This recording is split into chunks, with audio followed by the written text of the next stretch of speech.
ಬೆಳಗಾವಿ ಅಖಾಡ ಈ ಬಾರಿ ರಂಗೇರುತ್ತೆ. ಹಾಗಾದ್ರೆ ಬೆಳಗಾವಿಯಲ್ಲಿ ಯಾವ ರೀತಿ ಫೈಟ್ ಕಾಣಬಹುದು? ಬಿಜೆಪಿಯಿಂದ ಶೆಟ್ಟರ್ ಅವರ ಹೆಸರು ಕೂಡ ಕೇಳಿ ಬರ್ತಾ ಇದೆ. ಹಾಗೆ ಕಾಂಗ್ರೆಸ್ನ ಪ್ಲಾನ್ ಏನಾಗಿರುತ್ತೆ? ಮೊದಲಿಗೆ ಪ್ರಶಾಂತ್ನ ಮಾತಾಡಿಸ್ತೀನಿ. ಪ್ರಶಾಂತ್, ಬೆಳಗಾವಿ ಅಖಾಡ ಈ ಬಾರಿ ಹೇಗಿರುತ್ತೆ? ನೋಡಿ, ಪ್ರತಿ ಬಾರಿ ಬೆಳಗಾವಿ ಮತ್ತು ಚಿಕ್ಕೋಡಿ ರಂಗೇರ್ತವೆ. ಯಾಕಂದರೆ ರಾಜಕಾರಣ ಅಲ್ಲಿಂದ ಒಂದು ಪಿಕ್ಯುಲಿಯರ್ ಕ್ಯಾರೆಕ್ಟರ್ ಇದೆ. ಹೀಗಾಗಿ ಬೆಳಗಾವಿ ಚಿಕ್ಕೋಡಿ ರಂಗೇರ್ತವೆ. ಬೆಳಗಾವಿಯಲ್ಲಿ ಯಾರಿಗೆ ಕೊಡಬೇಕು ಅಂತಕ್ಕಂಥದ್ರ ಬಗ್ಗೆ ಬಿ ಜೆ ಪಿ ಮತ್ತು ಕಾಂಗ್ರೆಸ್ ಎರಡೂ ಕಡೆ ಒಂದು ರೀತಿಯಾಗಿರ್ತಕ್ಕಂಥ ಕಾಯುವಿಕೆ ನಡೀತಾ ಇದೆ. ಬೆಳಗಾವಿಯಲ್ಲಿ ಮೃಣಾಲ್ ಹೆಬ್ಬಾಳ್ಕರ್ ಏನಿದ್ದಾರೆ, ಲಕ್ಷ್ಮೀ ಹೆಬ್ಬಾಳ್ಕರ್ ಪುತ್ರ, ಅವ್ರಿಗೆ ನಾನು ಚುನಾವಣೆ ಈ ಬಾರಿ ನಿಲ್ಲಲೇಬೇಕು ಅಂತಕ್ಕಂಥ ಒಂದು ಉತ್ಸಾಹದಲ್ಲಿದ್ದಾರೆ.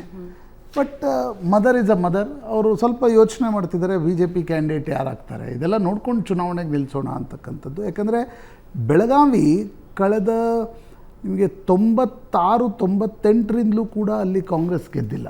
ಬಾಬಾಗೌಡ ಪಾಟೀಲರು ಗೆದ್ದರು. ನಂತರ 2004ರಿಂದ ಸತತವಾಗಿ ಅಲ್ಲಿ ಸುರೇಶ್ ಅಂಗಡಿ ಗೆದ್ಕೊಂಡು ಬಂದರು. ಉಪಚುನಾವಣೆಯಲ್ಲಿ ಮಾತ್ರ ಸತೀಶ್ ಜಾರಕಿಹೊಳಿ ನಿಂತಾಗ ಒಂದು ಫೈಟ್ ನಡೀತು. ಈಗ ಮತ್ತೆ ಮೋದಿ ಚುನಾವಣೆಯಲ್ಲಿ ಏನಾಗುತ್ತೆ ಅಂತಕ್ಕಂಥದ್ರ ಬಗ್ಗೆ ಕುತೂಹಲ ಇದೆ. ಲಕ್ಷ್ಮೀ ಹೆಬ್ಬಾಳ್ಕರ್ ಪುತ್ರ ಚುನಾವಣೆಗೆ ನಿಂತು ಬಿ ಜೆ ಪಿ ಏನಾದರೂ ನಾನ್ ಪಂಚಮಸಾಲಿಗೆ ಯಾರಿಗಾದರೂ ಟಿಕೆಟ್ ಕೊಟ್ಟಲ್ಲಿ ಪಂಚಮಸಾಲಿಗಳ ಮತಗಳನ್ನು ಲಕ್ಷ್ಮೀ ಹೆಬ್ಬಾಳ್ಕರ್ ತೆಗೆದುಕೊಳ್ಳುತ್ತಾರೆ. ಜೊತೆಗೆ ಉಳಿದ ಕಾಂಗ್ರೆಸ್ನ ಕುರುಬ ಆ ಮತಗಳು ಕೂಡ ಬರ್ತವೆ ಅಂತಕ್ಕಂಥ ಒಂದು ಚರ್ಚೆ ನಡೀತಾ ಇದೆ. ನನಗನ್ಸುತ್ತೆ ಸತೀಶ್ ಜಾರಕಿಹೊಳಿ ಮತ್ತು ಹೆಬ್ಬಾಳ್ಕರ್ ಜೊತೆ ಕೆಲಸ ಮಾಡಿದರೆ ಮಾತ್ರ ಕಾಂಗ್ರೆಸ್ ಒಂದು ಈವನ್ ಫೈಟಿಗೆ ಬೆಳಗಾವಿಯಲ್ಲಿ ಬರುತ್ತೆ. ಬಿ ಜೆ ಪಿಯಲ್ಲಿ ರಮೇಶ್ ಕತ್ತಿ ಹೆಸರು ಕೇಳಿ ಬರ್ತಾ ಇದೆ. ಯಾಕೆಂದರೆ ಅಣ್ಣಾ ಸಾಹೇಬ್ ಜೊಲ್ಲೆಗೆ ಟಿಕೆಟ್ ನಿರಾಕರಿಸಲಾಗಿಲ್ಲ, ಚಿಕ್ಕೋಡಿಯಲ್ಲಿ ಸಾಧ್ಯ ಇಲ್ಲ. ರಮೇಶ್ ಕತ್ತಿಗೆ ಯಡಿಯೂರಪ್ಪನವ್ರು ಮಾತು ಕೊಟ್ಟಿದ್ದರು. ಮಹಾಂತೇಶ್ ಕವಟಗಿಮಠ ವಿಧಾನ ಪರಿಷತ್ ಚುನಾವಣೆ ಸೋತಾಗಿನಿಂದ ಟಿಕೆಟ್ ಕೇಳ್ತಾ ಇದ್ದಾರೆ. ಜಗದೀಶ್ ಶೆಟ್ಟರ್ ಟಿಕೆಟ್ ಕೊಡಬೇಕಾ ಅಂತಕ್ಕಂಥದ್ದು. ಬಟ್ ಜಗದೀಶ್ ಶೆಟ್ಟರ್ಗೆ ಮನಸ್ಸಿಲ್ಲ. ಮಂಗಳಾಂಗಡಿ ಹೇಳ್ತಿದ್ದಾರೆ, ಮಗಳು ಶ್ರದ್ಧಾ ಅಂಗಡಿ ಅಂದರೆ ಅವ್ರು ಜಗದೀಶ್ ಶೆಟ್ಟರ್ ಸೊಸೆ, ಅವ್ರಿಗೆ ಟಿಕೆಟನ್ನು ಕೇಳ್ತಿದ್ದಾರೆ. ಬಟ್ ಪಂಚಮಸಾಲಿ ಸ್ವಾಮೀಜಿಗಳು ಬಿ ಜೆ ಪಿಗೆ ಅಂದರೆ ಹೈಕಮಾಂಡ್ ಹೇಳಿರ್ತಕ್ಕಂಥದ್ದು, ನೀವು ಪಂಚಮಸಾಲಿ ಅಭ್ಯರ್ಥಿ ಕೊಡಿ ಅಂತ. ಬೆಳಗಾವಿಯಲ್ಲಿ ಏನಾದರೂ ಆಶ್ಚರ್ಯಕರ ರೀತಿಯಲ್ಲಿ ಪಂಚಮಸಾಲಿ ಅಭ್ಯರ್ಥಿ ಬಂದರೆ ಆಗ ಲಕ್ಷ್ಮೀ ಹೆಬ್ಬಾಳ್ಕರ್ ಮಗನನ್ನು ಚುನಾವಣೆಗೆ ನಿಲ್ಲಿಸ್ತಾರೆ. ಇದೊಂದು ಪ್ರಶ್ನೆ ಇದೆ.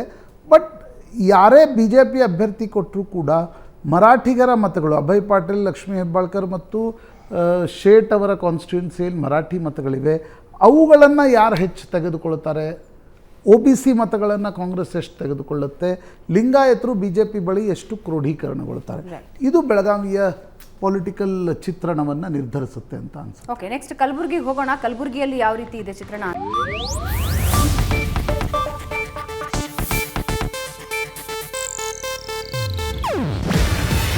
ಇದು ಏಷ್ಯಾನೆಟ್ ನ್ಯೂಸ್ ನೆಟ್ವರ್ಕ್ ಪ್ರಸ್ತುತಿ. ನೀವು ನೋಡ್ತಿದ್ದೀರಾ ಏಷ್ಯಾನೆಟ್ ಸುವರ್ಣ ನ್ಯೂಸ್.